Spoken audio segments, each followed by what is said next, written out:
ভালোবাসেন এবং আমার ছেলে মেয়েদেরকে যে ভালোবাসেন, আমি এজন্য আপনাদেরকে অশেষ ধন্যবাদ জানাই। না হলে আপনারা এই ধৈর্য সহকারে আজকে এইখানে থাকতেন না। আপনাদেরকে দেখে আমি অত্যন্ত আনন্দিত হয়েছি। আপনাদেরকে অশেষ অশেষ ধন্যবাদ। অনেক ভাইরা আমার দাঁড়িয়ে আছেন, দেখে আমার কষ্ট লাগে কি অবস্থায় আছেন। যাই হোক,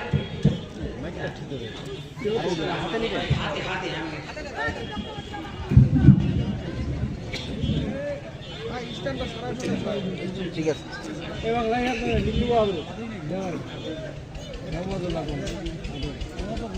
আমি জাতীয় পার্টি করি, এটা আপনারা নিশ্চয় জানেন। 30 বছর ধরে আমি জাতীয় পার্টি করতেছি। এই জাতীয় পার্টি এমন একটি দল বাংলাদেশের মধ্যে, এই জাতীয় পার্টিতে কোনো সন্ত্রাসী বা চাঁদাবাজি রাহাজানি কোনো কিছুই নেই। জাতীয় পার্টির মধ্যে আমার নেতা কর্মীরা জড়িত নেই, আপনারা নিশ্চয় জানেন। আমরা জাতীয় পার্টি করি পল্লী বন্ধু হুসেন মোহাম্মদ এরশাদের আদর্শকে নিয়ে। আজকে এখানে এসেছি, আপনাদেরকে একটা কথাই শুধু বলবো, আপনারা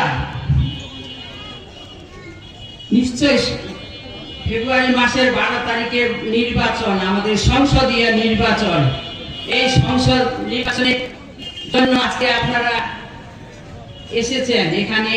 কাকে ভোটটা দিলে কে এলাকার উন্নয়ন করতে পারবে কথা শোনার জন্য, এবং ভোট দিলে কে কাকে ভালো লাগবে আপনাদের। যাই হোক, অনেকের বক্তব্য শুনেছেন আপনারা, আরো বিভিন্ন দলের বক্তব্য শুনেছেন।